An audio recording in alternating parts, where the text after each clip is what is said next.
새벽 공기는 유난히 차가웠고 도로 위에는 안개가 낮게 깔려 있었습니다. 남편은 신호를 기다리며 핸들 위에 손을 올려두고 있었고 라디오에서는 평소와 다르지 않은 음악이 흘러나오고 있었죠. 그 순간 옆 차선에서 갑자기 끼어드는 차량이 있었고 피할 틈도 없이 충돌이 일어났습니다. 사고의 소리는 크지 않았지만 남편의 몸은 강하게 흔들렸고 머리가 좌석에 부딪혔습니다. 주변 사람들이 몰려들었고 누군가는 119에 전화를 걸었습니다. 남편은 의식을 잃지 않았지만 눈앞이 흐릿해지며 시간의 감각이 무너지는 느낌을 받았습니다. 병원 응급실의 불빛은 지나치게 밝았고 의료진의 움직임은 분주했습니다.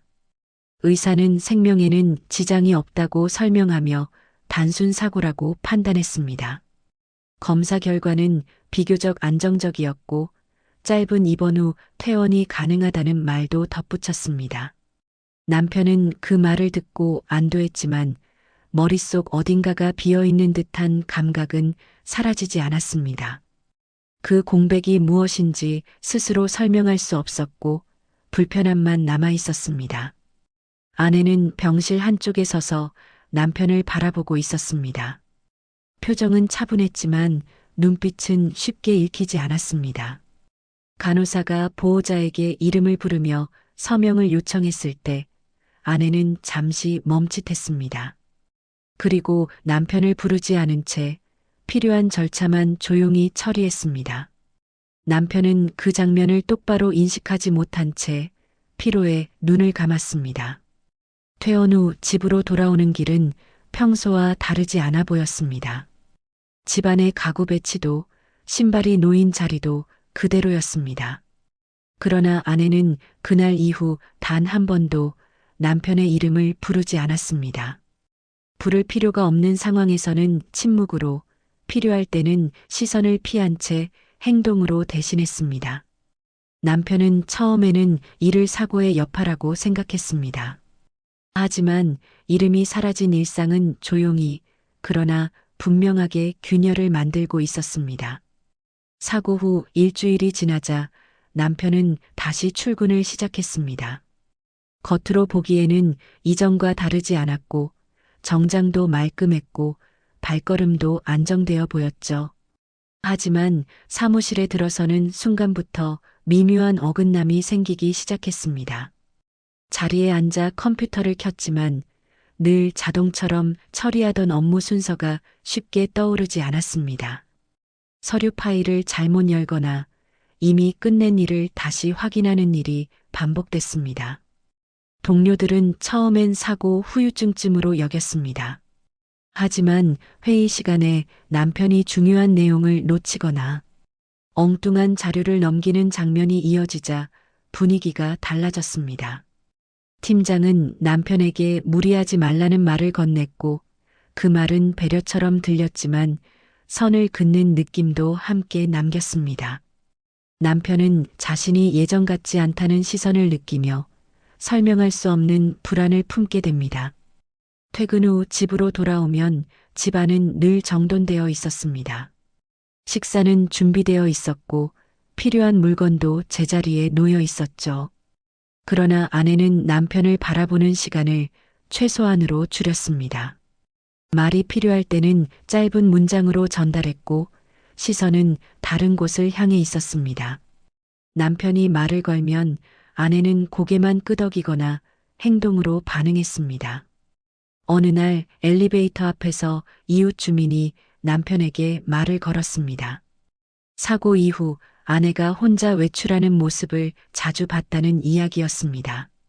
남편은 그 말을 듣고도 웃으며 넘겼지만 마음 한쪽이 무겁게 가라앉았습니다. 집안에 함께 있으면서도 아내가 자신과 다른 방향을 보고 있다는 느낌이 들었기 때문입니다. 그날 밤 남편은 잠들지 못하고 천장을 바라봤습니다. 사고 이후 잃어버린 것이 기억인지 아니면 관계인지 분간하기 어려웠습니다. 분명 같은 일상을 살고 있는데 보이지 않는 틈이 점점 벌어지고 있었습니다. 남편은 사고가 난 차량을 다시 확인해야겠다고 마음먹었습니다. 사고 당시를 떠올리려 하면 머릿속이 흐려졌고 그 공백이 점점 불안으로 바뀌고 있었기 때문입니다. 주말 오전 남편은 정비소로 향해 차량 상태와 사고 기록을 살펴보았습니다.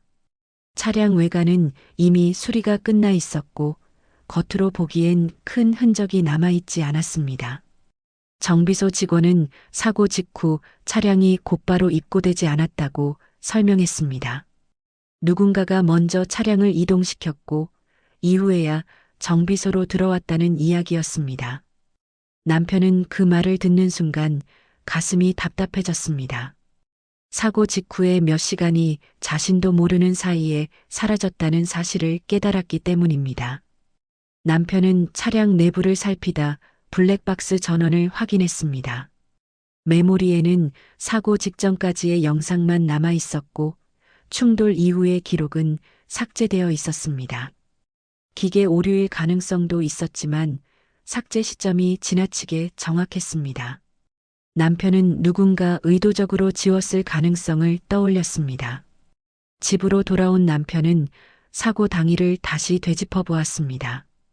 출근 시간, 이동 경로, 평소와 다른 선택들이 어렴풋이 떠올랐습니다. 그러나 가장 중요한 장면은 끝내 기억나지 않았습니다. 머릿속에서 무엇인가 막혀 있는 듯한 감각만 남아 있었습니다. 아내는 남편의 이런 움직임을 이미 알고 있는 듯 했습니다. 남편이 차량 이야기를 꺼내기도 전에 아내의 표정은 더 굳어졌습니다. 아내는 말을 아꼈고 집안의 공기는 이전보다 더 무거워졌습니다. 남편은 확신하게 됩니다. 사고는 단순한 우연이 아니었고 지워진 흔적들 속에 자신이 모르는 진실이 숨어 있다는 것을요. 남편은 더 이상 혼자 짐작만 해서는 안 된다고 판단했습니다. 사고 당시의 상황을 가장 정확히 알고 있는 곳은 병원이라고 생각했기 때문입니다.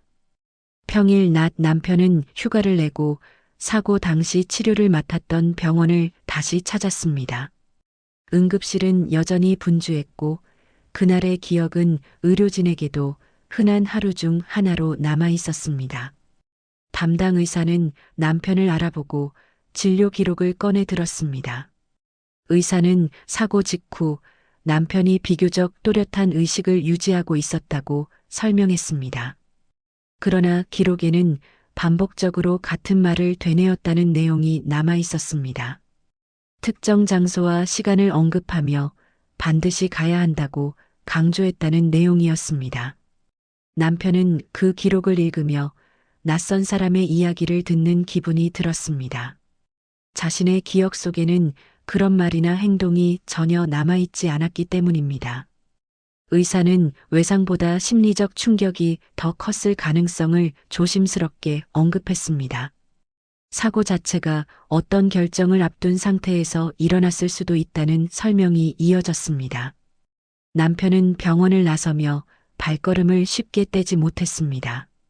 사고가 단순히 길 위에서 벌어진 우연이 아니라는 생각이 점점 분명해졌습니다. 자신이 무엇을 향해 가고 있었는지, 왜 그 길을 선택했는지가 중요해졌습니다. 집으로 돌아온 남편은 아내를 유심히 바라봤습니다. 아내는 남편의 시선을 느꼈지만 아무 말도 하지 않았습니다. 그 침묵 속에서 남편은 아내가 이미 많은 것을 알고 있다는 확신을 갖게 됩니다. 남편은 사고 전날을 기준으로 자신의 생활을 하나씩 되짚기 시작했습니다. 휴대전화 일정표와 통화 기록을 확인하며 평소와 달랐던 지점을 찾으려 애썼습니다. 대부분은 익숙한 이름들이었지만 오래전에 지워졌어야 할 번호 하나가 눈에 들어왔습니다. 그 번호는 수년 전 의도적으로 관계를 끊었던 인물의 것이었습니다. 남편은 그 번호와 사고 당일 새벽에 통화한 기록이 남아있는 것을 발견했습니다. 통화 시간은 길지 않았지만 그 직후 차량이 사고 지점으로 향한 경로와 겹쳐 있었습니다. 남편은 자신이 그 인물을 만나러 가던 중이었음을 서서히 이해하게 됩니다. 그 사실은 기억 속에 없는 선택이었기에 더 큰 혼란을 불러왔습니다. 남편은 집 안 서랍에서 오래된 서류 봉투 하나를 찾아냅니다. 그 안에는 과거 그 인물과 관련된 문제의 흔적이 남아 있었습니다. 법적 분쟁 직전까지 갔던 사건과 그로 인해 아내가 겪었던 불안이 기록처럼 떠올랐습니다. 남편은 그 선택이 가족에게 얼마나 큰 그림자를 드리웠는지 깨닫습니다. 아내는 남편이 서류를 들여다보는 모습을 멀리서 지켜보고 있었습니다. 그 표정에는 놀람보다 체념에 가까운 감정이 스쳐 지나갔습니다. 아내는 남편이 결국 이 지점까지 도달할 것을 알고 있었던 듯 했습니다. 남편은 그제야 이해합니다. 아내가 자신의 이름을 부르지 않았던 이유는 사고 때문이 아니라 사고 이전의 자신을 다시 마주하는 순간을 두려워했기 때문이라는 것을요. 남편은 더 이상 모른 척할 수 없다는 결론에 이르렀습니다. 기억을 잃었다는 사실이 과거의 선택을 지워주지는 않는다는 점을 분명히 인식했기 때문입니다. 그가 서류 속에서 확인한 사건은 단순한 실수가 아니라 고의에 가까운 판단의 결과였습니다. 당시 남편은 문제를 덮기 위해 위험한 선택을 했고 그 여파는 아내에게까지 미쳤습니다. 아내는 그 이후로 남편을 완전히 믿지 못한 채 살아왔습니다. 겉으로는 평온했지만 언제 같은 일이 반복될지 모른다는 불안이 늘 따라다녔습니다. 사고 소식을 들었을 때 아내가 느낀 감정은 슬픔보다 먼저 두려움이었습니다. 남편이 기억을 잃었다는 사실은 진실을 다시 꺼내야 할 시간이라는 신호처럼 느껴졌습니다. 남편은 그동안 자신이 얼마나 편리하게 침묵을 선택해왔는지 돌아보게 됩니다. 문제가 생길 때마다 시간이 해결해 주기를 기다렸고 설명해야 할 순간을 미뤄왔습니다. 사고는 그런 태도가 결국 어떤 대가를 부르는지를 보여주는 사건이었습니다. 남편은 과거의 문제와 연결된 인물을 직접 정리하기로 마음먹습니다.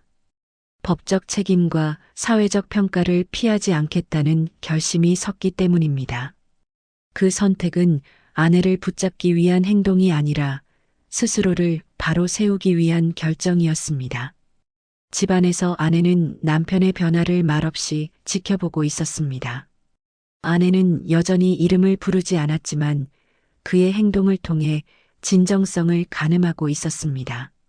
남편은 문제의 인물을 다시 만나는 자리를 스스로 만들었습니다. 변명이나 회피 없이 그동안 미뤄왔던 책임을 정리하기 위한 선택이었습니다. 관련 자료를 정리해 제출했고 법적 절차가 본격적으로 진행되기 시작했습니다. 그 과정은 생각보다 길고 고단했지만 남편은 중간에 물러서지 않았습니다. 주변 사람들은 남편의 선택을 이해하지 못하거나 늦었다고 평가했습니다. 직장에서는 부담스러운 시선이 늘었고 조용히 거리를 두는 동료도 생겼습니다. 남편은 그 반응들을 받아들이며 과거의 선택이 현재를 어떻게 바꾸는지 체감합니다. 그럼에도 불구하고 이번만큼은 도망치지 않겠다고 마음을 다잡았습니다. 집에서는 여전히 큰 변화가 없었습니다. 아내는 평소처럼 집을 정리하고 식사를 준비했지만 두 사람 사이의 거리는 유지되었습니다. 같은 공간에 있으면서도 각자의 생각은 다른 방향으로 흘러가고 있었습니다. 아내는 남편의 행동을 지켜보며 그것이 일시적인 결심인지 아닌지를 판단하고 있었습니다. 남편은 아내에게 어떤 결과가 오더라도 받아들이겠다는 태도를 보였습니다. 함께하는 미래를 요구하지도 이해를 강요하지도 않았습니다. 그 태도는 아내에게 오히려 더 무거운 고민을 안겼습니다. 아내는 혼자 외출하며 오랜 시간 생각에 잠겼습니다. 함께 살아온 시간과 무너졌던 신뢰, 그리고 지금의 변화를 차분히 비교했습니다. 완전히 떠나는 선택과 남아있는 선택 모두 쉽지 않았습니다. 그날 밤 두 사람은 같은 집에 있으면서도 각자의 결론을 준비하고 있었습니다. 이제 관계는 되돌릴 수 없는 지점에 도달해 있었고 마지막 선택만이 남아 있었습니다. 시간은 서서히 흘러갔고 집안의 풍경도 조금씩 달라졌습니다. 남편은 이전과 같은 생활로 돌아가지 않았고 매일의 선택을 조심스럽게 이어갔습니다. 아침마다 일찍 일어나 집을 정리하고 해야 할 일을 미루지 않았습니다. 그 행동들은 누군가에게 보이기 위한 것이 아니라 스스로를 증명하기 위한 것이었습니다. 아내 역시 변해 있었습니다. 여전히 말수는 적었지만 남편을 피하지는 않았습니다. 같은 공간에서 보내는 시간이 늘었고 침묵은 더 이상 날카롭지 않았습니다. 서로에게 기대지도 밀어내지도 않은 채 현실을 받아들이고 있었습니다. 어느 늦은 오후 집안에는 해가 길게 들어왔습니다. 아내는 창가에 서 있는 남편의 뒷모습을 바라보고 있었습니다. 그 모습은 사고 이전과도 사고 직후와도 달라 보였습니다. 아내는 그 차이가 무엇인지 천천히 받아들이고 있었습니다. 남편은 뒤돌아보지 않았지만 아내의 시선을 느끼고 있었습니다. 말없이 이어진 그 짧은 순간은 두 사람에게 충분히 길었습니다. 아내는 마음속에서 오래 붙잡고 있던 감정을 정리했습니다. 미움도 용서도 아닌 인정이 필요하다는 결론에 다다랐습니다.